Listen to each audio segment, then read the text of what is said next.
Watu wawili wanaweza kwenda pamoja kama hawajapatana.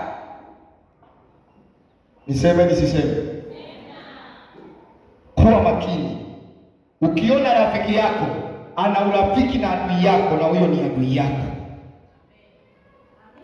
Namkajanielewa? Najilipua. Wewe ukinichukia utajua mwenyewe. Ukiona rafiki yako ameanzisha urafiki na adui yako, huyo ni adui yako. Best friend ametengeneza urafiki na ambaye yeye anakuchukia, ambaye yeye hakupendi. Nataka nikuambie, ni muda mchache mnakula sahani moja, yule naye anaenda kubadilika kuwa adui yako. Kwa hiyo kaa naye kwa akili, kaa chonjo, maana kinakuramba. Ndio mwenzako kula chuma hicho. Watu wawili wanawezaje kwenda pamoja kama wapatani? Hapana, unajua rafiki yangu, mimi namsikiliza tu, kwa hiyo anaongea, mimi waga sichangii, ushindwe. Na yeye ni katibu, yule mwenyekiti, huyu katibu anachangiaga.